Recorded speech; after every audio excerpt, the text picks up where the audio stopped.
Okay, so welcome everyone. This is Monica from livinglight.in. This event is organized under livinglight.in. I hope you have been through the website.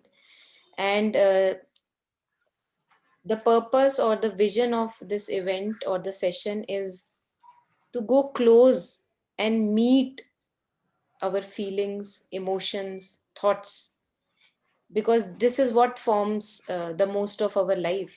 Most of our life we are just going through thoughts, feelings, emotions and all of that, and still we feel just boggled up. We feel mostly entrapped in those emotions, in the mess of confusion and thoughts, as if there is nothing we can do about it. So these sessions are invitations so that we can go close to our fears, our anxieties, our confusions, our misery, our suffering. And in going close to them with a loving presence, when we go close to anything, we want to meet a friend, we go close to a friend. We are open to listening to a friend. So, just like that, when we go close with loving presence, loving awareness, something shifts, something has the possibility to shift. And one approach which I have been using and will be using in these sessions is uh, that we identify ourselves as me and my story. So if I ask who you are, you will be telling stories about yourself. This is my past, this is my future, these are the studies I have done. So this is what we consider as ourselves. This is who we are. This is my story. Now, these sessions are a stepping back, in the sense that I don't see myself just as the story. I step back and I see myself as the one who plays the role in the story. An actor before he plays that role. So, for example, Anupam Kher, he may be acting as a villain in one movie, but before being the villain in the movie, he is the actor, pure, naked actor. No roles, just the actor. So it's very important that we take our stance back again and again in who I am is just pure, the one who sees, the one who knows, the one who is aware of the happenings of my life, rather than the one in the story. And when I am taking my stand as pure awareness, when I am taking my stand as pure presence, untouched presence, then I can have the strength to go close to my fear. Then I can have the strength to go close to my anxiety. Then I can have the strength to go close to my confusion. Knowing myself as the untouched element throughout the story. Imagine that Anupam Kher plays this role of a villain, and he forgets when he gets back home. He's still very confused. He's full of guilt and shame because he's not taken off the clothes of the villain. The moment he takes off the clothes of being a villain, he realizes, oh, I was forever untouched. Nothing happened to me. It was just a story. So, in our lives, sometimes situations become so full of suffering. We are so confused. And the confusion is a signal from the intelligence of life that you are identifying yourself at a wrong place. You are not the character in the story. You are the actor, the untouched element. So once I remember this again and again in my life, it is very easy then to play out that role. Because then I don't identify completely with the story. And then it is also easy to go close to the fears of that one who suffers. Then it is easy for me to go close to the fears of the character that I play. And that character may be of a mother, maybe of a daughter, it may be of a wife or a husband or anything that I'm playing, a romantic partner. And when I begin to take a stance again and again as pure awareness, the one who sees the game, then I can go close to the fear and see what it has for me, what it is wanting to tell me. Otherwise, emotions and feelings, they just rule us. They just make us their puppet, and we are thrown away here and there throughout our lives.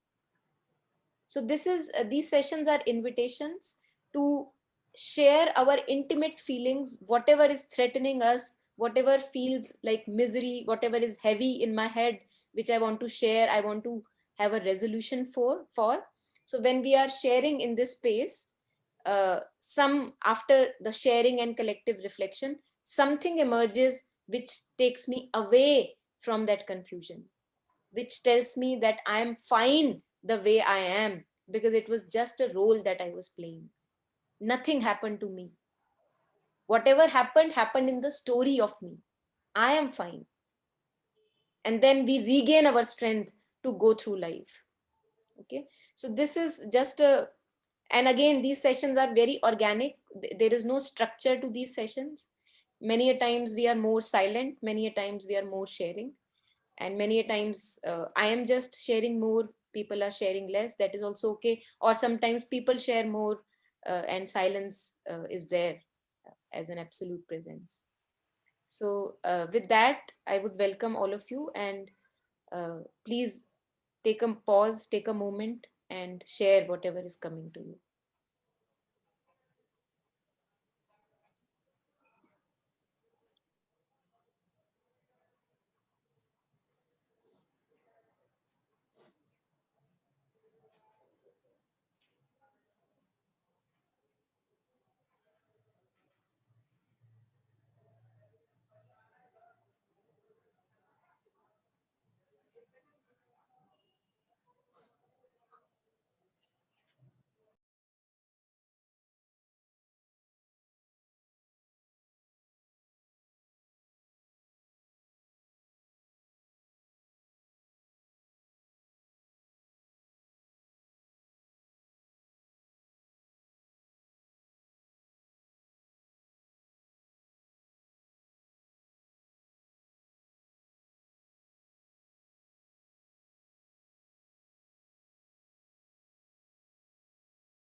It's almost like imagine again going to that visual of being an actor. So I am an actor and I'm playing a role, and in that role I'm handicapped. I cannot move, I'm physically challenged. And in that role, when I'm playing that role on the sets, imagine that there is fire, right? Now if I do not have the remembrance that I am the actor who has functional legs, who can run if needed, if I still identify to the character in the story who is physically challenged and who cannot move, I would not care to remember that, hey, I have legs, I can run fast, or can even help the other ones who maybe are challenged and cannot help themselves. So, and that's why remembrance of our true essence, remembrance of who I am can never be touched. Remembrance of who I am at the very first place is this pure element of awareness. Because if I am unaware, if I was unaware, I would not be able to see or visualize the happenings of the world. But throughout my childhood, the one unchanging element has been, I have been there. I have been there. I have been aware of all the happenings. So who is this I? The I is not the body. The I is not the mind. The I is not the feelings. The I primarily is the awareness. When I say I hear a loud noise, ears cannot hear a loud noise. If there is a dead body, the dead body has ears, but it cannot hear. Why? Because awareness is not there in the body. So who I am, when I say I hear a voice, I hear a sound, we are actually implicitly meaning that I, awareness, hears a voice through the ear. So it is very, very important to again and again take our stance as pure awareness and not as the one who is the body, who is the mind, who is the feelings. Because when I'm not able to see this dissociation, when I'm not able to see this reality for a fact, I suffer badly. I really suffer in my relationships because I think I am the mind, I am the feeling. And when the confusion is so much that the suffering is too much in my life, again, suffering is a signal that the intelligence of being is wanting to tell me, hey, you have identified yourself as the character in the story. You are not that character. You are not that character. Remember who you truly are. So again, whenever we have suffering or emotional pain in life, it is a beautiful indicator, signal from life that you have identified yourself at a wrong place. Remember who you truly are. And in only that remembrance can I even think of going close to fear. Because a fearful one will not be able to go too close to fear. An anxious one will not be able to go close to anxiety. It is not a possibility. A fearful one will be running away from fear. Oh my God, because it will be threatening the identity. So in going close, in meeting any thought, any movement, I have to first take the stance as pure light of knowing, pure light of awareness. And then I go close and meet whether it is a sensation in the body, maybe a old wound from the past, and then I'll be able to see that uh, it's okay, it's okay, the wound can be there. I am not the wound can be there. I can breathe through the wound. I can give it some light, I can give it some air. If confusion is there, for example, there is a confusion, I want to take a decision and I'm not able to take that decision, I don't know what to do in my life. A confusion is there. So a confused one, whatever steps a confused one will be taking, will always be leading to more and more confusion. So it is very important for me to tap into that clarity of light of awareness, light of understanding, which is anyway available throughout, even when the confusion is there or absent. Tap into that clarity, tap into that untouched presence. See at the confusion, look at the confusion from there. And then whenever, whatever steps I take will definitely be helpful steps and not leading me to more confusion. And this clarity or light of understanding, light of pure seeing is available to me 24/7. No one can give it to me. It is my nature. Clarity is our nature. And that is why we love seeking clarity on issues, because clarity is our nature. So anything which is my nature, how can I be away from it? Even when I am in confusion, I still am that clarity, having that unshakable faith, tapping into that space which has clarity. Because what in me knows that I am confused? What part of me knows that I am confused? That part is coming from that space of clarity, deep knowing. That part itself is not confused. And that's why it is able to see the little bit of confusion that is there.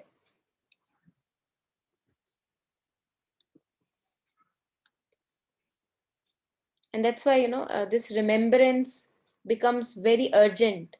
Otherwise, whatever relationships we have, whatever life situations we have, if we keep on acting from the space of me and my story, Me, the victim one, me, the blame, the one who is in blame, me, the shameful one. If we keep on acting from that domain, it is always more and more as if the trap continues to increase. Nobody likes to be trapped. Again, because freedom is our nature, so I don't want to be trapped. Who likes being trapped? No one.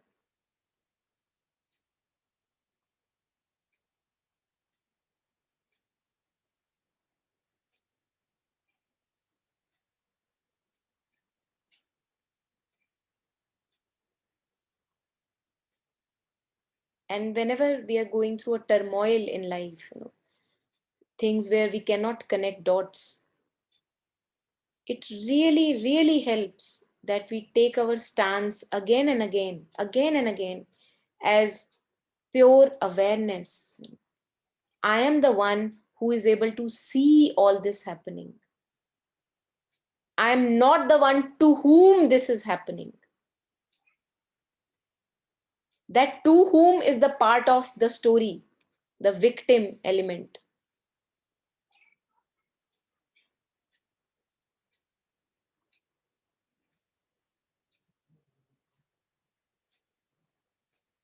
So it becomes very urgent for each one of us, and look at the world, look at the situation of the world, the kind of the world that we live in. It is a result of living from being a separate person in the story. Me and my story, me and my story, complete me. While that pure awareness, the light of awareness, does not need any completion. It would not be able to abuse relationships. So when I take my stance more and more as the pure light of awareness, I see that I cannot abuse people. It is impossible. I cannot even abuse myself. I cannot abuse people, in order to say that, hey, you complete me through this relationship, because I feel so incomplete. This lack that we are always wanting to fill, then we are so comfortable with the lack itself. Okay, there is a feeling of lack, it can stay. I am not the lack. Let the feeling of lack stay. Let it stay. Give it a chair in the room. Do not act what the feeling is trying to tell you. For example, a feeling of lack or restlessness comes, and immediately the restlessness wants, do this and then I'll be fine. Do this and then I'll be fine. Haven't we gone through so many years and we have seen that no matter what we have done, that feeling of rest has come and gone, come and gone. I may be feeling very restless, and yes, I may be feeling very restless, right? And I just, uh, I crave for maybe watching something on YouTube. It may be a spiritual video, it may be anything. It may be a cigarette that I want to smoke, which makes me feel restful. Haven't we seen that rest only comes briefly for some time? As if the restlessness was masked in the period of watching something, or in the period of making a phone call, or in the period of smoking a cigarette. As if that restlessness got masked. And the moment that dose or the nasha is over, immediately the restlessness sprouts back. So we have seen that following the demands of restlessness has never given us rest. Then where is this rest? Where is this feeling of fulfillment? Because I don't feel fulfilled. I don't feel fulfilled.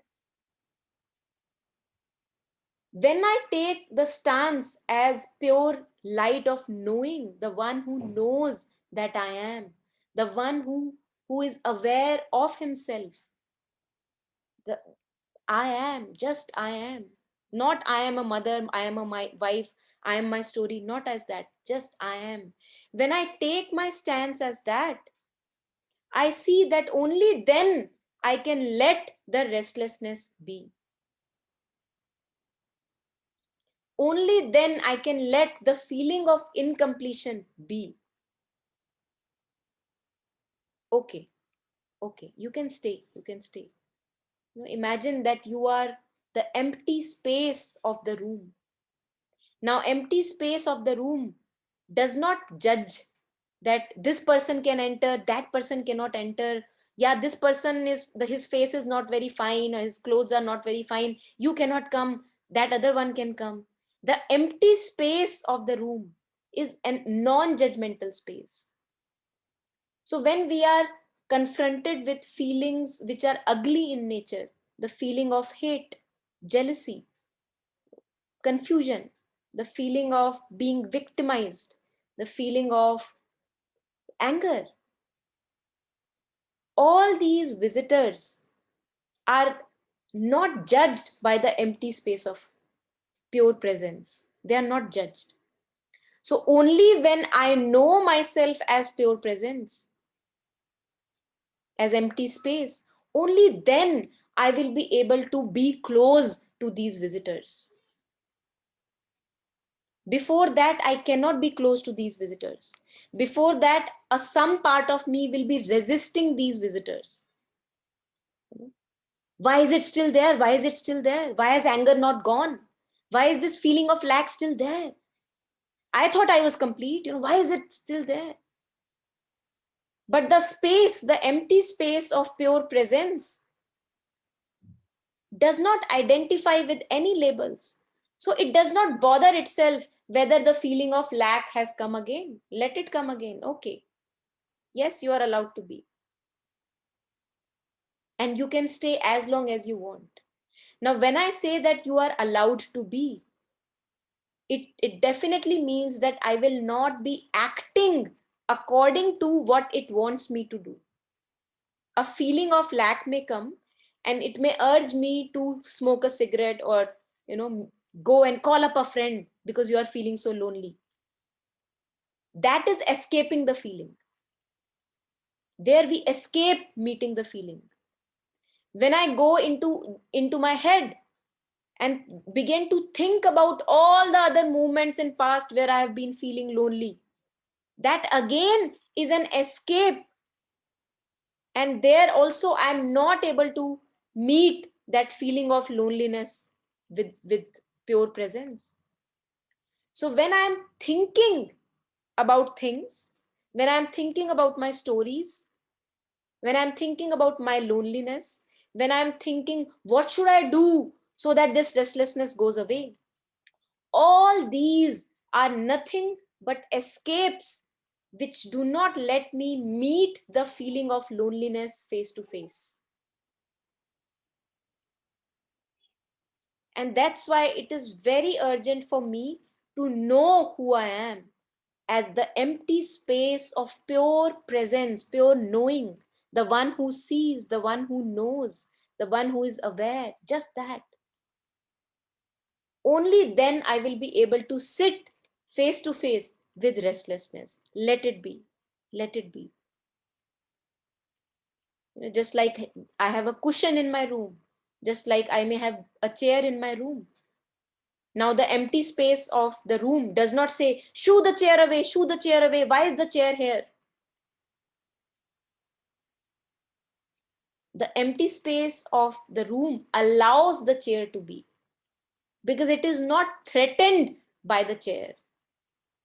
It is independent of the chair either being there or not being there.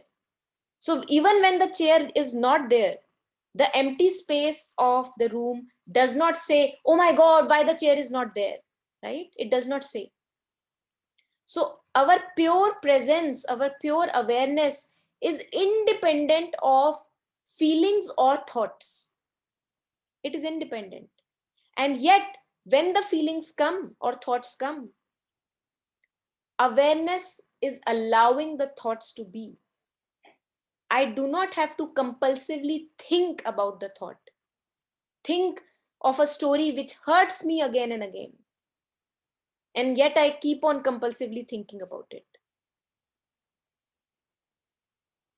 And that's why I'm reiterating again and again, knowing ourselves that I am the actor I am not the villain of the story. I am the actor who plays the role.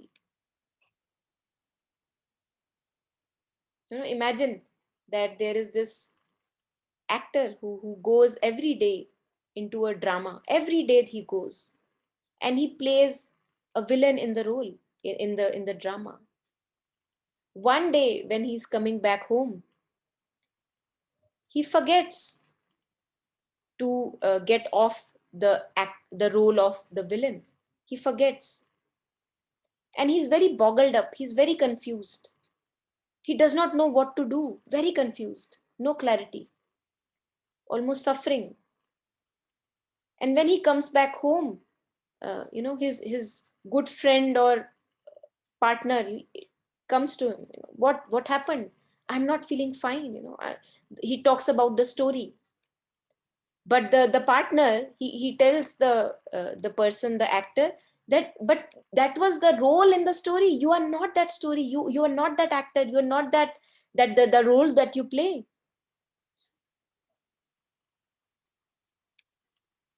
So this is what remembrance, why remembrance is important.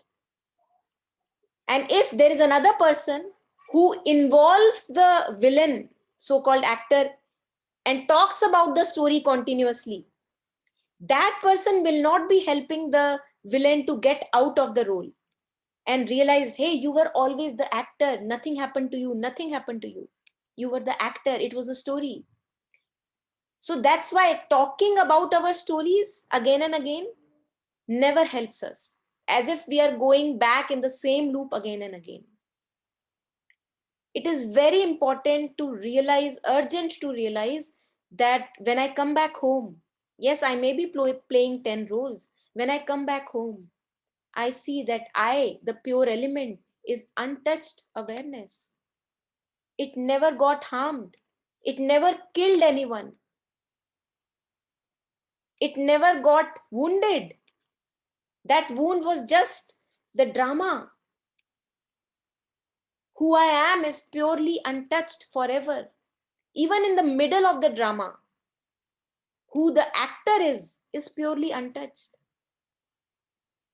Many things may be happening to the villain, or many things villain may be doing to others. And yet, the redemption is knowing myself as the actor and not as the villain. And that is where, we see that we are all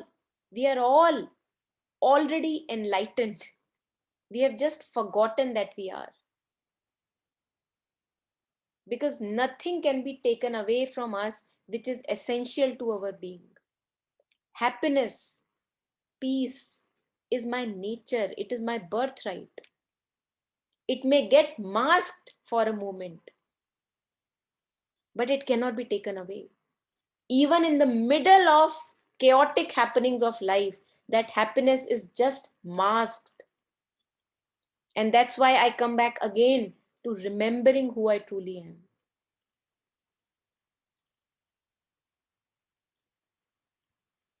That day we were talking in another session, that whenever we have suffering in life, it is actually a beautiful indicator of the intelligence of the being telling you that, hey, you have identified yourself at the wrong place. It's almost like the villain comes back home, he forgets to take off the clothes, and the friend is reminding me, you are suffering because you forgot that you were the actor. The moment you come out of the story, you realize that you were purely never suffered. You never suffered. It was the story, the element. Yeah. Beautiful. Beautiful. So Jasmine is asking, what if the other characters of the story are identified with their roles? Beautiful.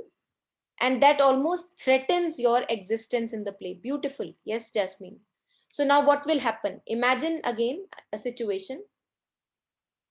I, Jasmine, am interacting with another actor or player who is completely identified with the role. Yes, yes. Now, what is my task? What is your task? My task is again and again knowing myself as pure awareness, the one who knows, the one who plays this role, the one who is forever untouched. Now, what happens is, when I am acting or speaking or interacting with a person from that space and not through my ego or the separate self, whatever I say or whatever behavior I do automatically directly hits at the right point always. So even when the other person may be identified with their role very, very strongly, which is a case with most of us, happens. When I take a stance again and again as pure awareness and act from that space and not as the separate role that I play, when I act from pure awareness, a loving presence, then the message you send out to the other person is forever a right message. It can never be a wrong message. It will not accentuate the other person's ego. It will always bring the other person close in touch with his own awareness. Are you getting it? If I'm acting from the right space, then it will directly hit that space within the person, that the person also gets reminded that yes, there is something more, there is something more. So my job is to keep on acting, keep on remembering myself, not as the separate entity called me and my story, but as pure loving presence, pure loving awareness. Now, whatever action I take will forever be beneficial to each and everyone, whether the person is identified or unidentified with the role. You know? And many a times we see that whenever we take a stance from pure awareness, when we act or behave or speak from there, uh, situations or people who were so rigid and hard, they soften up, because they see that they are not getting the same resistance in you that they used to get when you were this old ego. So this softening happens in situations, in people, in our interactions with people. This softening or mellowing down happens, and the external situation does not remain the same as it was when I would be acting from this me and my story and what you did to me, and all that drama. So it is very obvious in our relations, in our interactions. It becomes very obvious.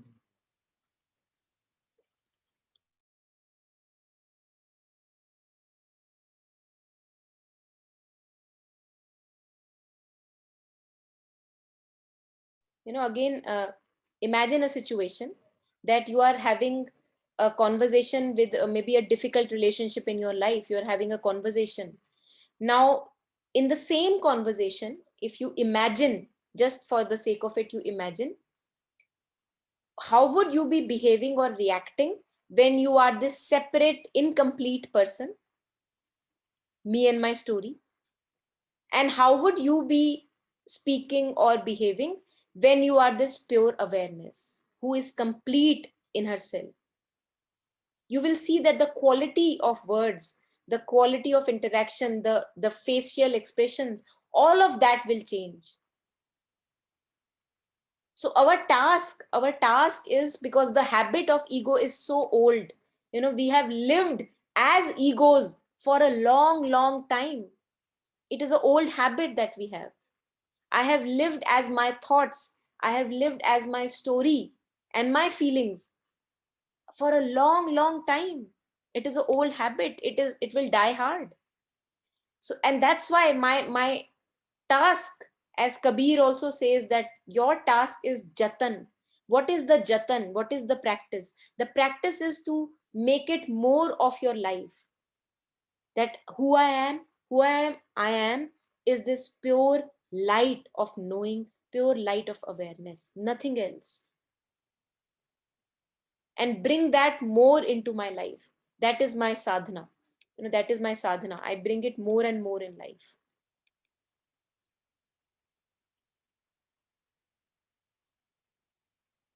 And we see that many a times my story will come up again and I will see behaving from that story. That's okay. That's okay, because it's an old habit. The moment I recognize that I am acting again as the villain, remind yourself that I am the one who plays the villain. I have the freedom whether to play the villain or not to play the villain. You have the freedom. You have absolute freedom at all circumstances, at all moments of your life.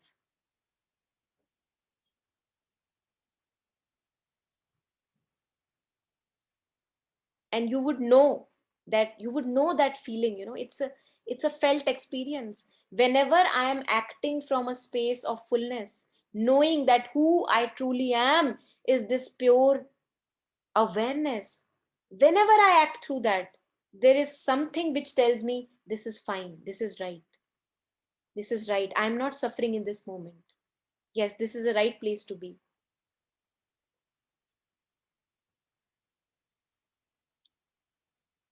And again, continuing with the metaphor that I was sharing earlier, which I just left midway. When I am uh, putting my hand in fire, the pain in the body, when my hand burns, the pain in the body tells me that you have to take your hand out of the fire, otherwise you will be burnt. Jal jaoge, bahar nikalo haath. So pain is a signal from the intelligence of the body. Just like that, whenever there is suffering, mind suffers. I'm trapped in thoughts. Whenever suffering is there, it is the signal from the intelligence of the being. Babe, you are identifying yourself at a wrong place. You are not that role. You are not that role. Isn't that beautiful? It just tells me that the intelligence of the being, the intelligence, living intelligence, is forever with me. I'm not alone. Isn't that beautiful? That the moment I identify myself at a wrong story, because I'm not the story, I get suffering. So can I use suffering as an indicator, just as an indicator, purely as that? Am I ready to use it as an indicator?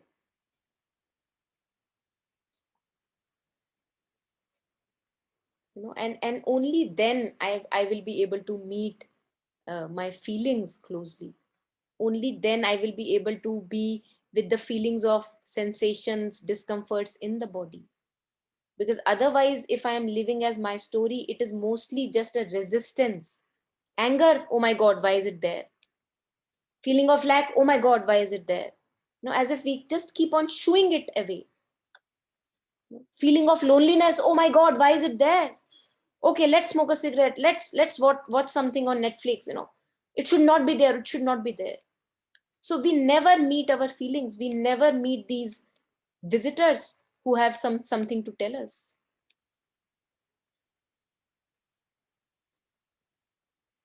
And when met in pure loving presence, taking stance as pure awareness, then these visitors come even closer and they sublimate as if forever, because their task is done. They have been lovingly held.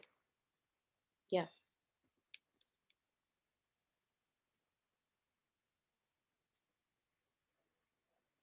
So all these visitors, all the feelings, emotions, all these visitors, what are they wanting? They're just wanting to be held. I have never held them, actually. I have always wanted to shoo them away.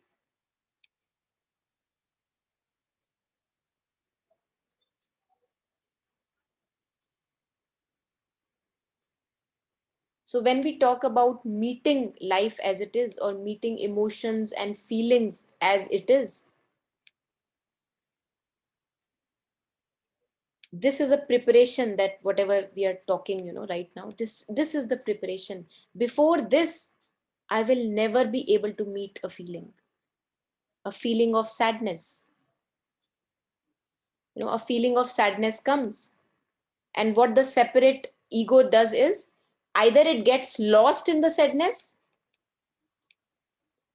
or it tries to shoo away the sadness.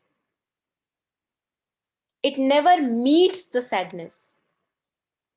So even when I'm thinking about sadness or getting lost in sadness, it may appear that yes, I'm meeting it. But when I'm thinking about sadness, I'm not meeting the sadness. Imagine that you meet a friend. You meet a friend, and that friend is there right in front of me, and I begin to think about that friend. And the meeting is over. Now somebody asks, did you meet your friend? I would say, yes, I met my friend. But while the friend was there, I was lost in my dreamland. So when sadness comes, when grief comes, instead of saying with the raw feeling of sadness in the body, where does it feel? Where is the heaviness in the body? What I do is I enter into the thinking domain. I begin to think about sadness. I begin to have all the stories about sadness. And in that, I'm not meeting sadness at all.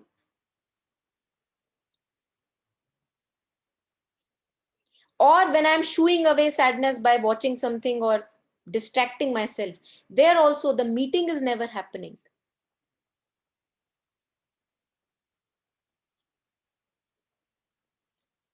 So if I truly want to meet my feelings and emotions, this is what I would need to be doing. And it's a constant process. It's many a times people come, and after one session or two session, they think that okay, done. It's not like that. One has to be at it. Yes yes Yashoji is sharing, when sadness comes, along with that comes thoughts. Yes. So Yashoji, there is a raw feeling of sadness, right? And then there is the story of sadness, right? So when we are talking of meeting sadness, it is not thinking about sadness. Thinking is not meeting. Thinking is not meeting. So when you say that when sadness comes, shall I shoo the thoughts away? No, no, shooing is not necessary. No thoughts, just as thoughts. And go to the direct perception of sadness in the body. The rawness is in the body. Where does the sadness exist or reside in the body? Go there, directly go there. Be with it. That is what, when I say meeting sadness. Meeting sadness does not mean thinking about sadness. What is there in sadness apart from the story, the thoughts? That is where meeting comes, face to face. Now be with it.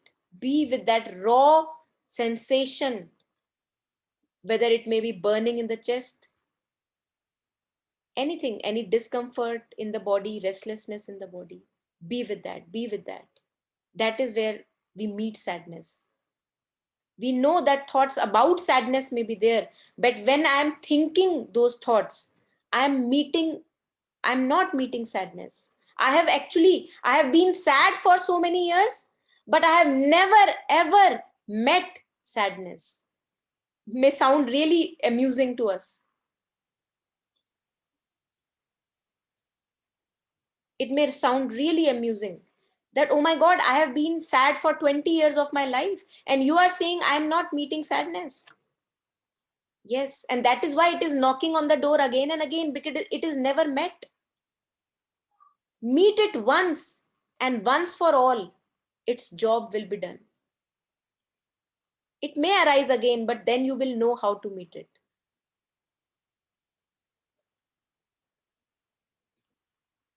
sounds really amazing, that one may be in grief for a long time, right?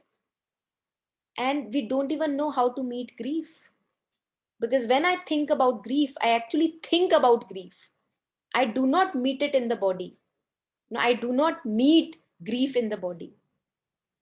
And the moment I am allowing grief in the body to be, being with the raw sensations, there the meeting happens. Breathing through it, allowing it space to be. Know for yourself that whenever I am thinking about something, thinking is not meeting the feeling. Thinking about anger is not meeting anger. It is escaping the raw sensation of anger.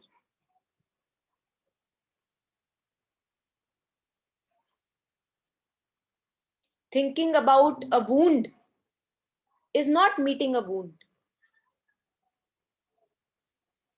Meeting a wound is having raw experience of meeting it in the body viscerally, allowing it to be. Yes, I see you are there. Yes, you can be there. Yes, you can be there. Because who I am is pure knowing, the one who sees this happening. So you can be there. So now all the element of thinking about the story has been dropped off. Because in thinking, I was forever escaping life.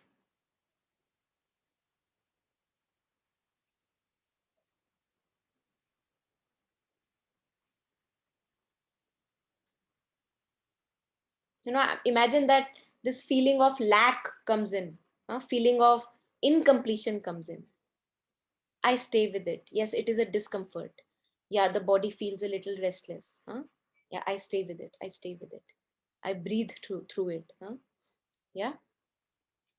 I do not go into my stories of incompletion in the head, because when I go into the stories of incompletion, two things are happening. Either I am escaping or I am feeding the incompletion. I am never meeting the incompletion.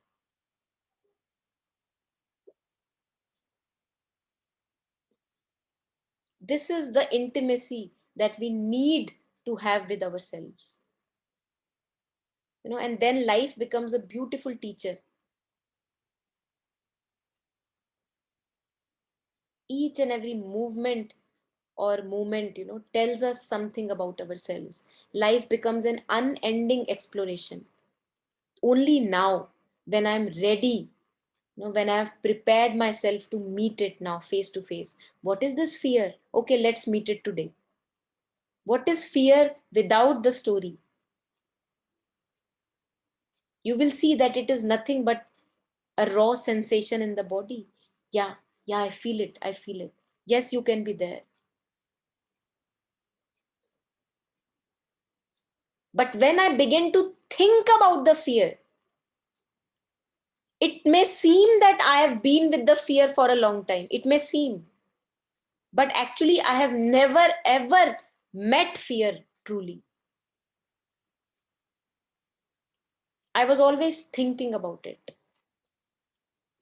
So this is the difference between meeting life as it is and thinking about life.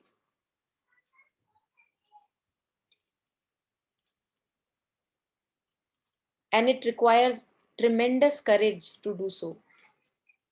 And we can only do when we are ready, we are willing to do so. Because old habits die hard, as I was sharing earlier. Old habits die hard. So the habit of going back into the story will come again and again. The habit of going back, running to the story, will come back again and again. But I will again and again remind myself that by that I escape the movements of life. I don't want to do it anymore. Now it is not necessary. I am not my story. I am nobody.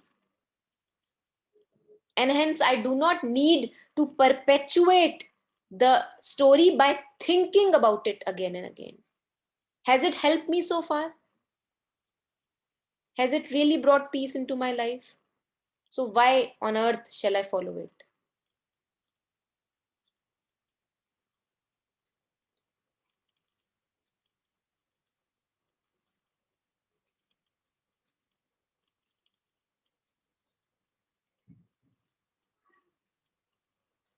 It almost feels that one begins to meet oneself through these movements only, as if I have never been home. I thought I was home, but I was always in some other land. I was never home. And through these raw perceptions, raw sensations of fear, lack, all these so-called ugly movements, all these movements are a way back home from the dreamland, from the land of my story, me and my story. Only then I begin to live. I become alive through these movements. They are kind of a knock on the door. Where are you? Where are you? Because they are, they are uncomforting. They are not discomforting, and they bring our attention far more uh, deeper to back to us than the pleasant sensations.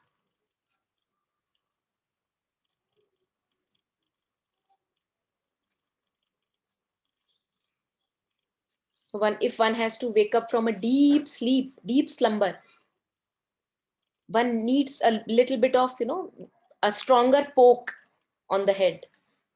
Get up, get up. There is a fire in the room. Get up. You'll be dead. So one needs to have this shake,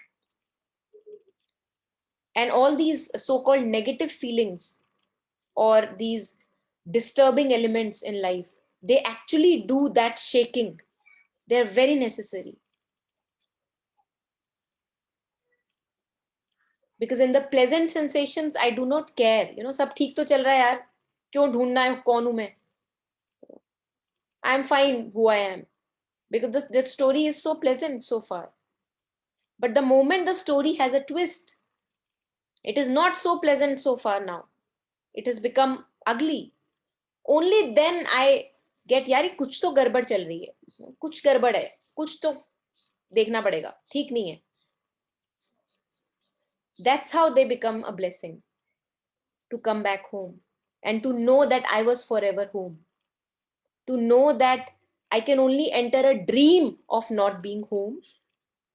The moment I'm ready to drop that dream away, I realize that who I am, this nobody that I am, does not need any completion.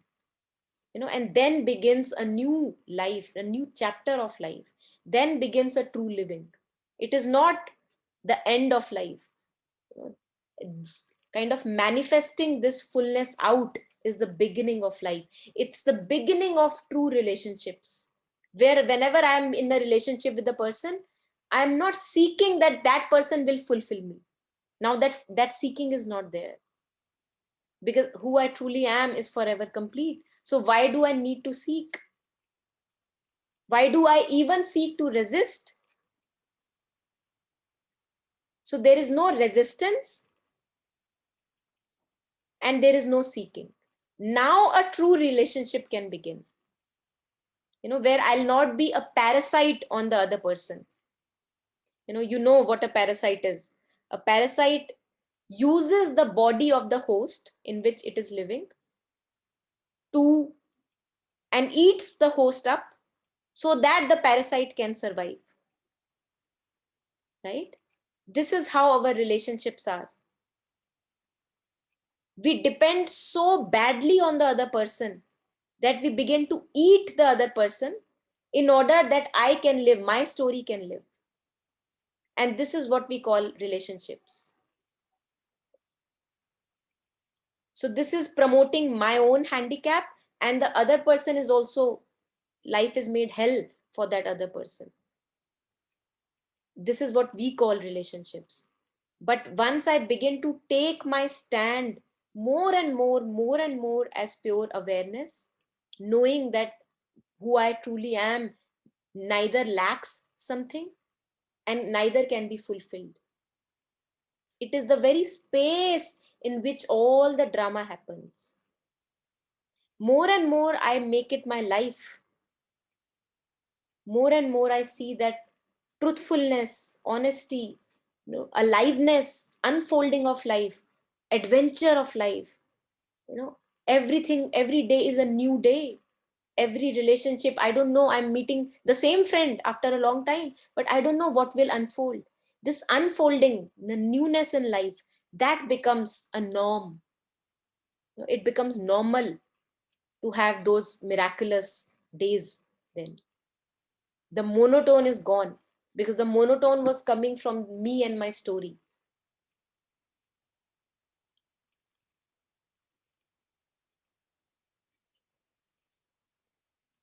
And just the path itself, this path itself is the goal.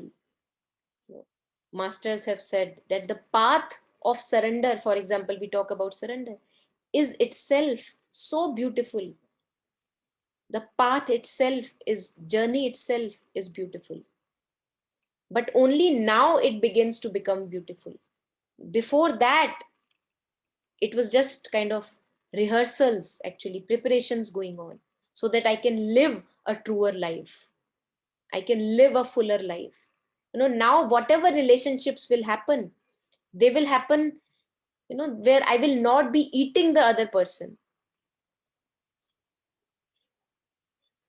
Usually in our relationships, we actually do more harm than good. We eat up the other person, and we think that uh, that's what a relationship is, eating up the other person, and the other one should be eating me. Why is the other person not eating me? Is he so independent? So the moment I make this stance of who I truly am, knowing myself as this, that allowing space, the more I begin to live from there, the beauty of life unfolds only then, only then.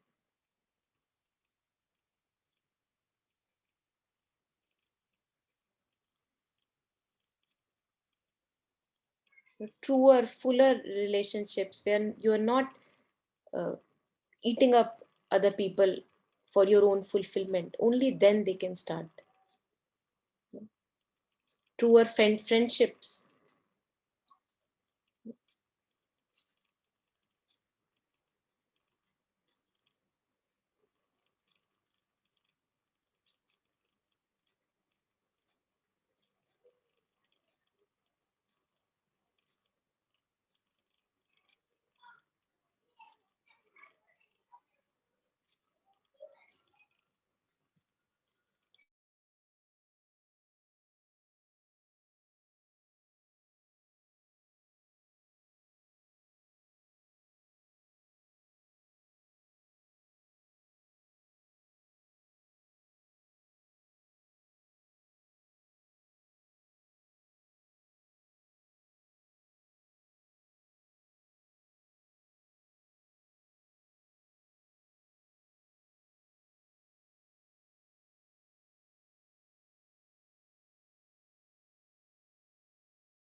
We were talking about meeting, again it reminds me of, uh, for example, if confusion is there, right?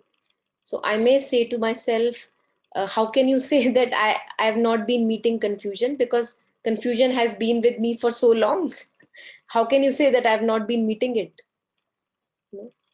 And we will see that meeting confusion does not mean thinking about confusion. Meeting confusion is knowing the raw sensation of confusion in the body. Because when I'm thinking about confusion, that is again escaping confusion. No wonder that we remain confused for so long, because we never allow confusion to be. Now, when I say allow confusion to be, it does not mean that I'm thinking about confusion.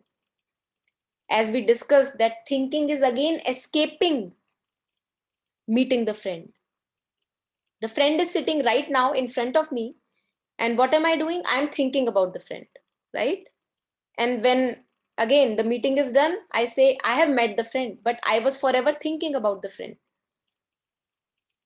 So whenever we talk about, meeting our true feelings and emotions and all that, it really sounds so strange that all this while we have been thinking that, oh, I have been meeting confusion, but I have just been thinking about confusion. Meeting confusion is that you are allowing the raw bodily sensation of confusion to be. How does it feel? Be with it, breathe through it, let it be. This is what holding, embracing ourselves or our movements means. A confusion wants to be held. A confusion is not there so that it can be thought of. It wants to be held. It wants just some loving presence. While what I begin to do, because I am the confused one, always identifying, as we were discussing, the actor is identified completely with the role. I am the confused one. So what I should be thinking? I should be thinking about the confusion.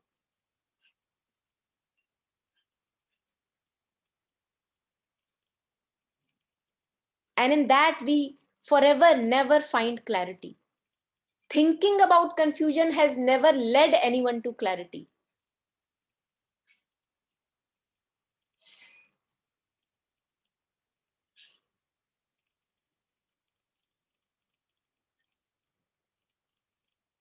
While when I am allowing myself as this pure space of awareness, space of presence, and in that space, I'm saying, confusion, you are welcome. Then I am allowing allowing myself to go through the bodily sensation of confusion. That's it. That's it. That's the clarity that confusion was seeking. Now, whatever this decision needs to be done will arise from that clarity. There may be an external action that I may be needed, to take in external situations. Whatever action will emerge out of that clarity that emerges, that shines when the confusion is held, not thought of.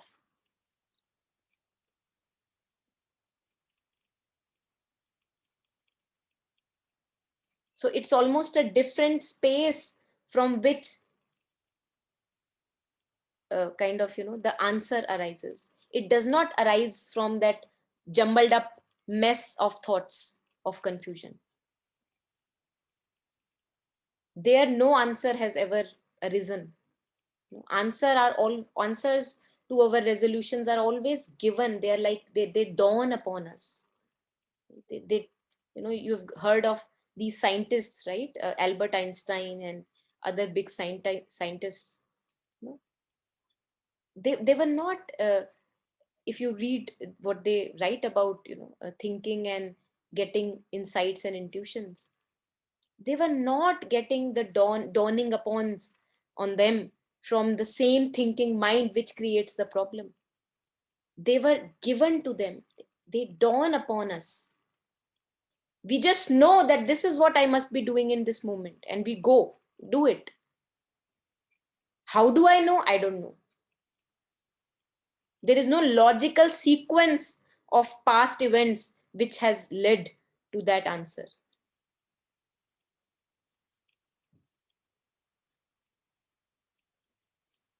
Okay, let's go into this, Nehi. Very, very nice. So you are saying that when I know myself as awareness, the one who knows and sees the happenings, I feel that everything is an illusion and I am becoming numb, not being able to feel anything. Go into this. When you say that I am becoming numb, is that really true? Stay with it. Is it not that now you are beginning to actually meet your life for the first time? It may be scary actually.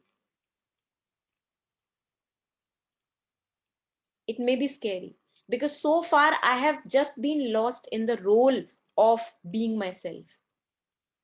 And when I take a step back, know myself as the one who sees,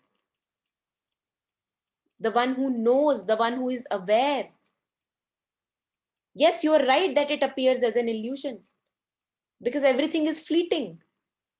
What is an illusion? An illusion is fleeting. It is there, yet it is not there. Right? So ask everyone, isn't life fleeting? Things are there, yet they are not there. A friend I meet today, and just a day after I get to know he's not there anymore. It appears like an illusion. You're right. You're right. But when you say that I am becoming numb, not being able to feel anything, there I want to go.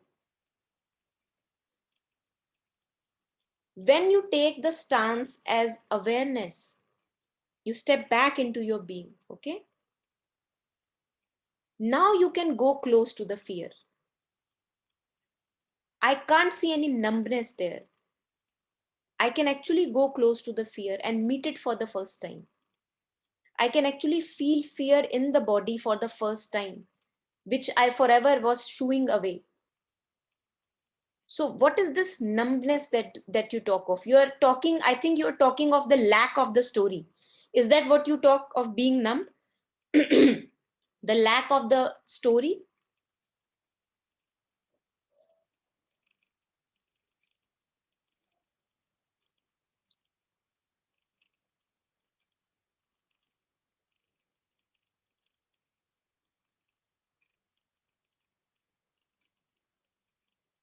Because when we are used to live in stories, and when we are leaving the stories aside, it actually may feel like a numbness. You're right. I think maybe I understand where you are coming from. Because I am so used to live in the trap of the story, because that has been my world, right? That the story has been my world. All the characters have been my world. I have known myself only through the story, right? So in the beginning, it may appear like a withdrawal symptom, like a numbness. You're right. Yeah. Yeah.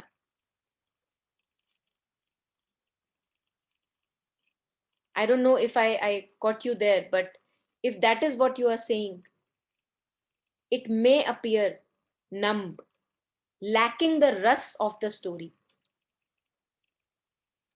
But if you really look more closely, you will be able to see that now I am meeting my own movements a little more intimately.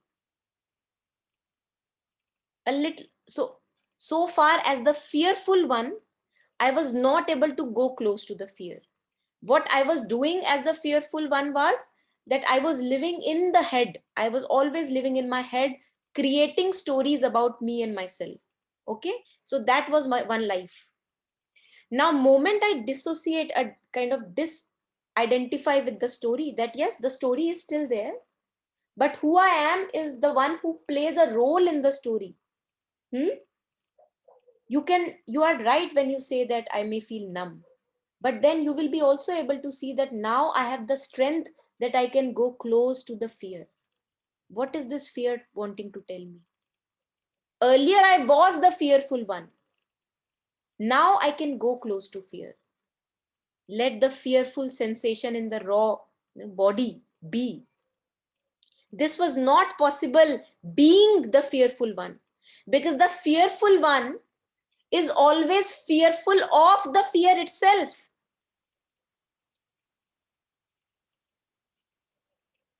So there I was never able to meet fear. That was my life.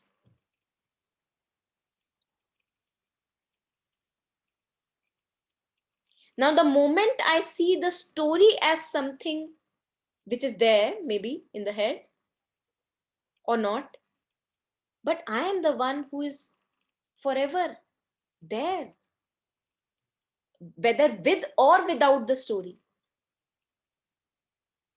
right? Now only, being not the fearful one, I can actually go close to the fearful one.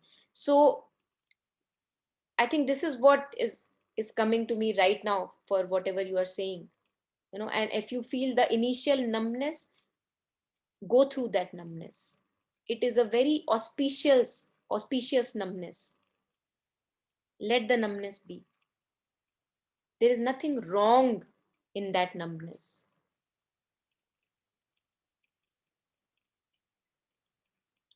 See for what it truly is, that numbness. Go close, go close. Again, numbness is an invitation from life. Taste it, taste it, go close. So taste the numbness. Who you are is forever unthreatened. Numbness can nothing, it is not able to do anything to you. So you can go close, right? I was using this example of, imagine that I want to go close to a tiger, right? Being the fearful one, I will never be able to go close to a tiger. But having the knowing that nothing can eat me up, having the strength, maybe I'm going with a trainer and the trainer is with me, I have full surety. So have that surety about yourself that nothing will eat you up. Who you truly are can never be eaten up by any damn situation of life. Now you can go close to any situation. So now, according to me, how I feel is there is more sensitivity to life rather than numbness. There is so much of sensitivity that sensitivity can even go close to numbness and be sensitized to what does numbness feel like. There is so much of sensitivity which was not present earlier. This is the gift of life. These are the gifts of life.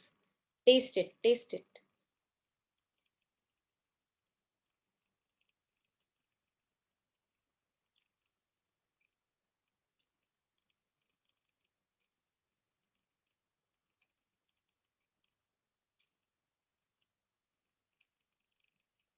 Yes, yes, Sneha. Thank you for your question. Yeah.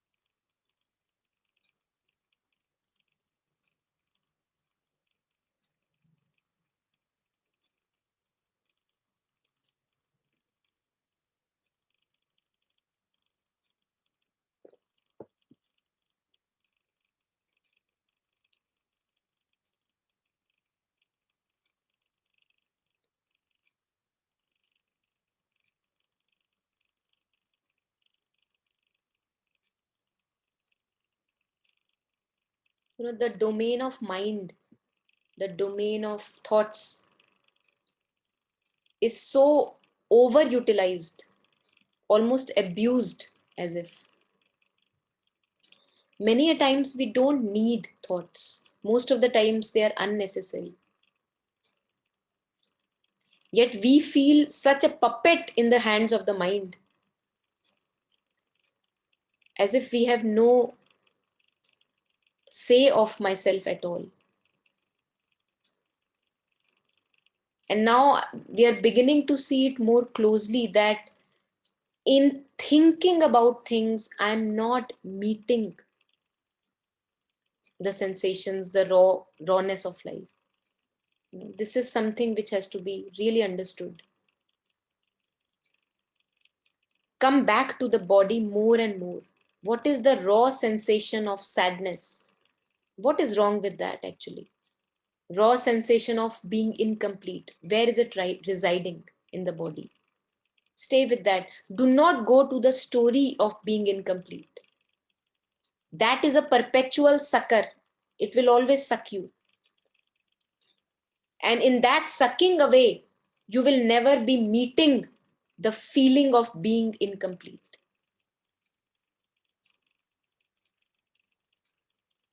And the more and more I come back to the body and be with the feeling of being incomplete, I will see that, oh my God, there was never anything wrong with that. It can be there. It can be there.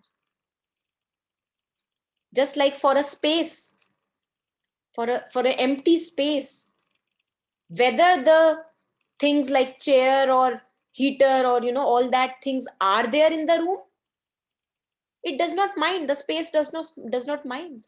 And whether they are taken away off the room, it does not mind. But for that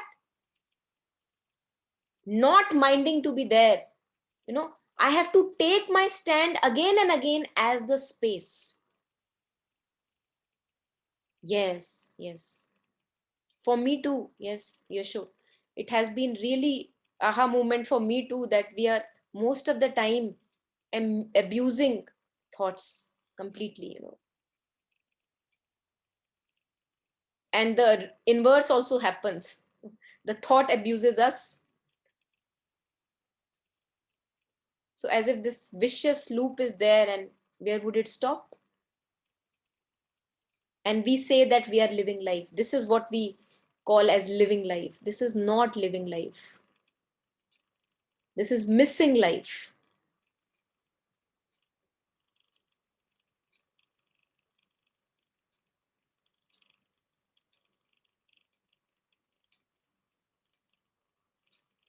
And maybe so far it may be necessary in my journey, right? Missing life may be required for me in my journey. But now more and more I become ready not to miss life. Embark on the path, embark on the journey. Never too late and never too early.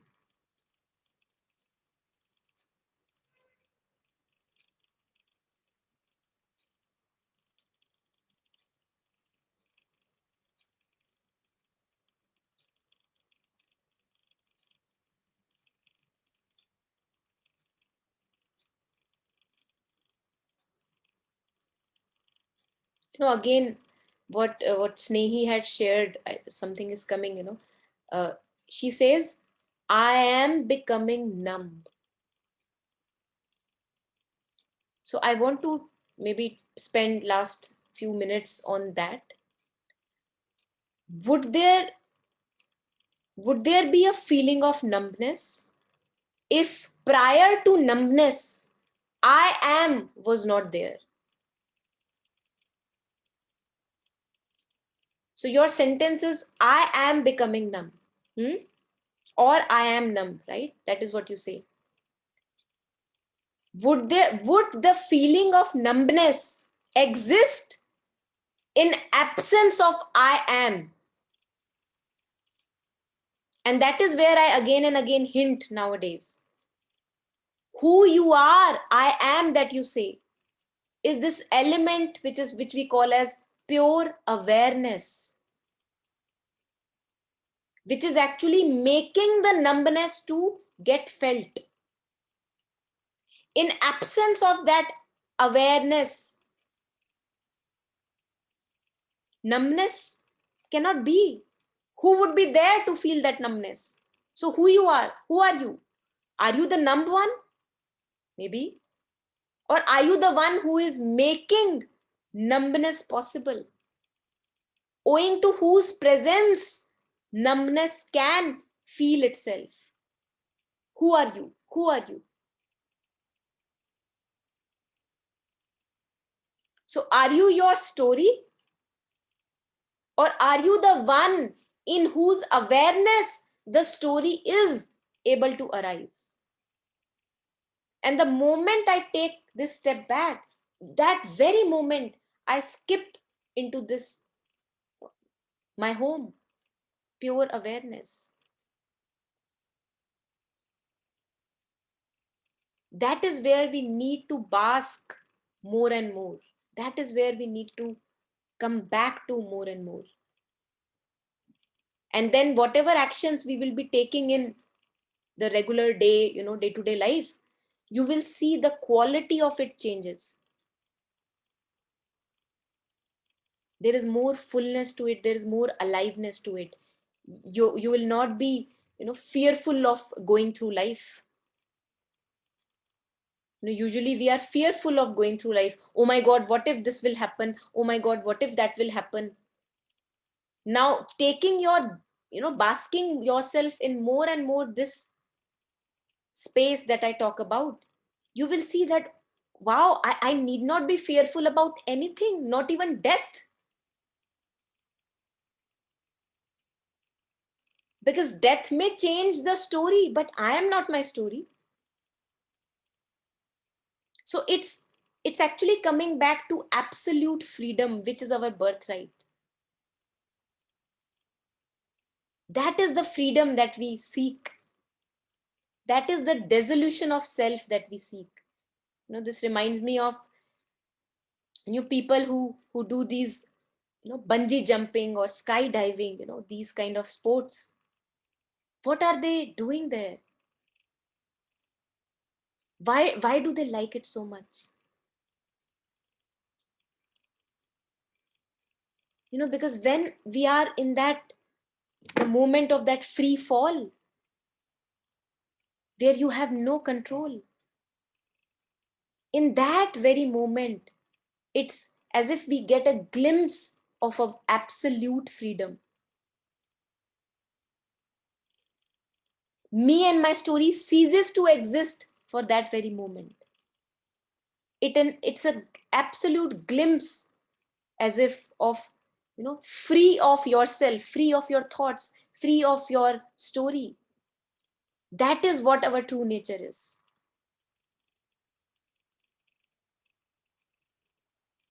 Don't we love that freedom? Freedom from our own manipulations. So this is what I have been hinting at, especially in today's session.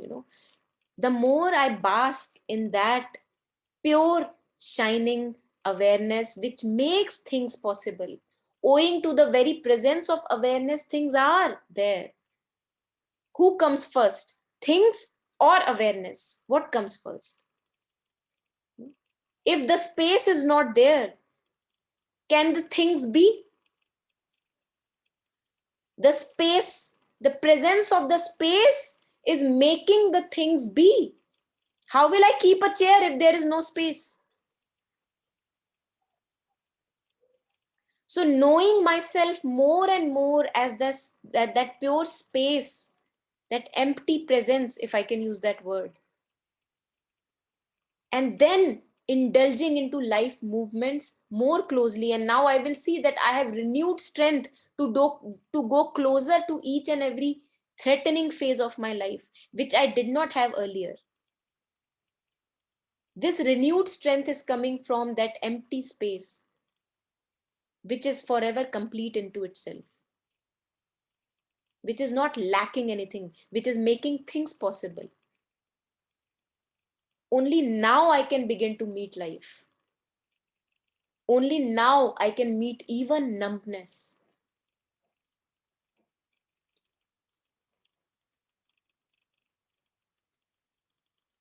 Yes, beautiful, Snehi, beautiful. Yes. So you say, I have been fearful my whole life. No, fear has done its work. As I was saying, maybe missing on life was a preparatory stage to now begin to live life. You have been the fearful one all your life, and now you can, as you are becoming ready, you can take off the clothes of being the fearful one. Come back home. Come back home more often. Know that the fearful one, the role that you played, it was just a role. You were forever the one who can either delve into fear or not into fear. You were forever untouched by the fear. That fear did not stain your being. So knowing myself more and more as that, again and again, remind yourself, and why I say reminding ourselves, because the old habits die hard. The fearful one, the story of being the fearful one, it will come again. It is not that easy that the story will come again, go off in one go. The only thing I need to remind myself is That was the role I played, and now this is who I am. What do I want to do with this life? Where do I want to express my fullness out, my beauty out? So the fear has done its job. It has served you enough. Now the moment you say, now I am ready, the whole existence conspires towards your readiness. So it's a gratitude that I feel when I hear this sentence from you, that I want to believe in myself and bloom. It's a gratitude that comes to me. Now a new chapter can begin. The fear has done its job. It has given or taken away whatever all the signals that it had. Maybe that fear is the one who now made you possible to share all this that you are sharing today. Enough of fear, enough of fear. Now this is what I want to do. And fear cannot exist without a story. The moment I go close to fear, meet the fear in the body, not escaping the fear by thinking about fear, which I have been doing all this while. The moment I go close to the fear transpires, it sublimates. It's almost that the moment you go close to a mirage on a dry day, you go close and close to the mirage. The mirage is not there, the water is not there.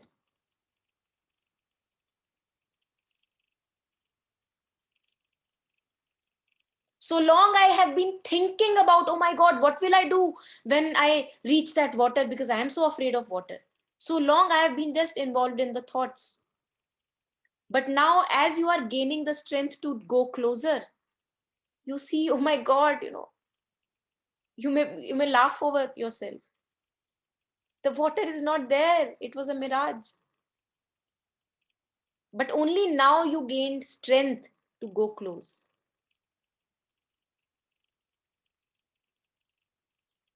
So maybe all that preparation was required, and now something else is required. This is the unfolding of life. This is the beauty of life.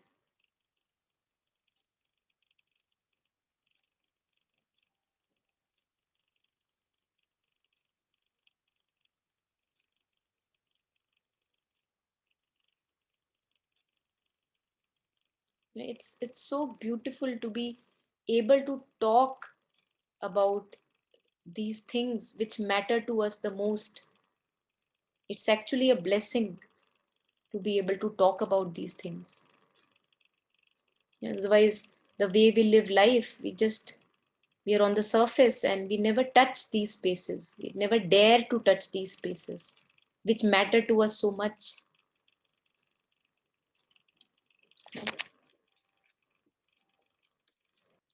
So any maybe last few minutes more, anything else?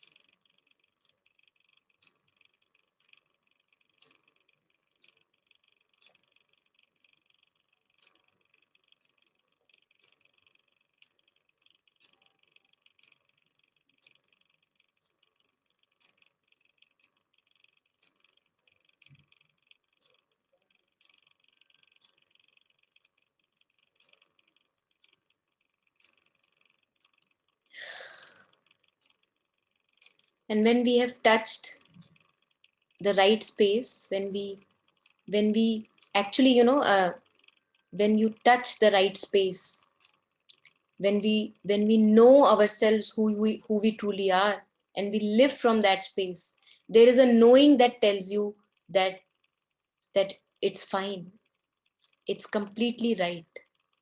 There is this inner knowing that tells you.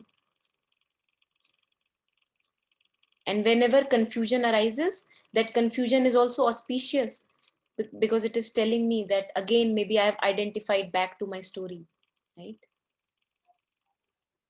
So one would know there would be more growing peace, there would be happiness without any reason, joy, and in that joy we share that joy with friends.